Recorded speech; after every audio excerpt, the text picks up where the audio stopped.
Je vais céder tout de suite la parole à Monsieur Cédric Babella, membre du CDRC, et qui va donc qui va faire une adresse à la République française, vraisemblablement eu égard à la situation catastrophique du Congo-Brazzaville et des pays africains alentours.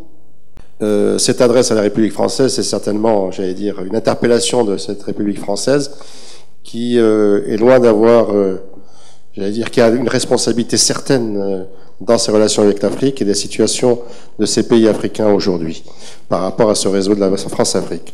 Tout de suite, la parole donc à Monsieur Cédric Babella.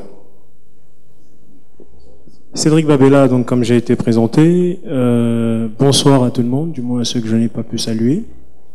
Merci aussi pour votre venue ce soir, vous avez consacré de votre temps et ce n'est pas rien. Donc encore merci à tous et à toutes.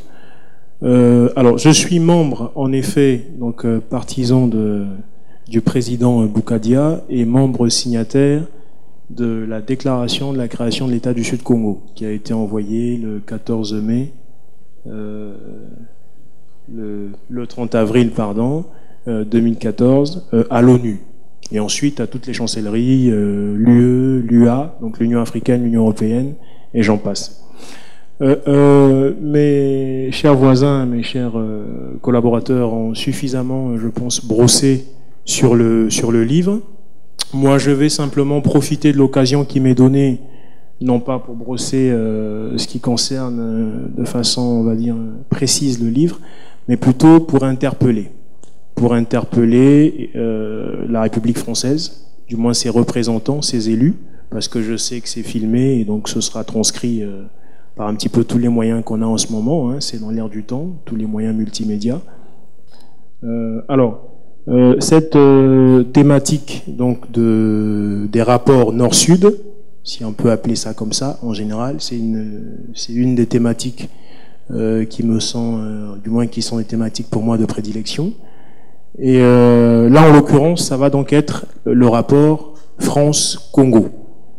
Ce que je voulais souligner ici, et ce sur quoi je voulais attirer l'attention de l'auditoire et de tout le monde, c'est que moi j'ai le sentiment, ensuite dans le débat ou dans l'échange, je crois qu'on pourra en parler suffisamment, moi j'ai le sentiment que les élus français sont complètement déconnectés, si on me permet l'expression, que les élus français ne suivent pas et ne comprennent pas les bouleversements du moment, ne comprennent pas ce vent nouveau qui est en train de souffler de par le monde. Ce vent nouveau que l'on a pu entrevoir par les révolutions de Jasmin, donc ce qu'on a appelé entre guillemets le printemps arabe. Ce vent nouveau que l'on a pu encore entrevoir par ce qui s'est passé au Burkina Faso. Ce vent nouveau que l'on a pu entrevoir très récemment par ce qui s'est passé avec la Grande-Bretagne, notamment sur le Brexit, où tout le monde jurait, chacun promettait sa main à couper, que la Grande-Bretagne ne voterait pas la sortie de l'Union européenne. Et contre toute attente, ça s'est fait. Ça s'est fait alors que, quand je reviens effectivement au niveau des élus français, je n'en connais pas 10, je crois qu'on doit les compter sur le bout des doigts, qui avaient pronostiqué ce vote-là, le vote favorable à ce qu'on appelle aujourd'hui le Brexit. Le dernier cas en date qui me revient, plutôt deux derniers cas en date qui me reviennent pour poursuivre, c'est celui de l'élection du président Trump, où on a entendu dire quelqu'un, me demandez pas le nom, ni son poste, du moins sa fonction, quelqu'un qui a dit « il se passe des élections aux États-Unis et une candidate va être élue ». Donc un pronostic erroné, faussé, ce qui est ô combien dommageable, surtout quand on sait la fonction, pour ceux qui ont pu voir qui a dit cette phrase, quand on sait la fonction de la personne qui a dit cela. Ça a été le cas de carrément tous les élus de France, hein, et on peut noter que d'ailleurs, en Europe et aux États-Unis, sur à peu près 200 médias, 194 médias avaient pronostiqué la défaite du président Trump. Donc tout ça pour dire que les élus, je ressens un grand déphasage entre les élus et les populations, que ce soit d'Europe, que ce soit d'Afrique.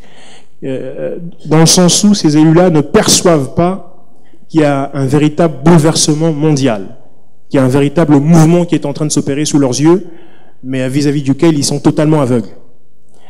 Pour en revenir donc au cas du Congo, parce que jusque-là vous me direz oui, mais tu parles de Trump, tu parles du Brexit, qu'est-ce que ça a à voir avec le Congo? Eh ben le lien c'est celui-ci. Pour en revenir au Congo, c'est que il se passe aujourd'hui un véritable désir de changement profond au Congo-Brazzaville, au niveau des populations. Et malheureusement, on peut constater que les élus français, puisque ce n'est pas un secret, hein, c'est un secret de polichinelle, c'est que le Congo est géré malheureusement encore par son ancienne mère patrie, comme le disaient nos parents, c'est-à-dire la France. Ce n'est un secret pour personne. Et quand je dis ça, je ne suis pas en train de m'inscrire dans une logique de pleurniche. Je ne suis pas en train de courir à un processus de victimisation. Je suis assez pragmatique pour comprendre que la France a ses intérêts au Congo-Brazzaville, qu'elle les défend, ça je l'entends parfaitement, mais il se trouve que je pense qu'aujourd'hui, malheureusement, l'administration du moment et toutes les administrations précédentes ont cessé de défendre leurs intérêts. Parce que lorsque l'on s'obstine, l'on s'entête, on fait tous les efforts possibles pour soutenir un régime comme celui qui est au Congo-Brazzaville actuellement, avec le génocide aujourd'hui que nous avons dans la région du Poul, avec tout ce qui a pu se passer les périodes précédentes, le changement de la Constitution, et ensuite les périodes post-électorales, je pense que la France est en train de s'inscrire en faux. Elle est en train de se tromper sur toute la ligne.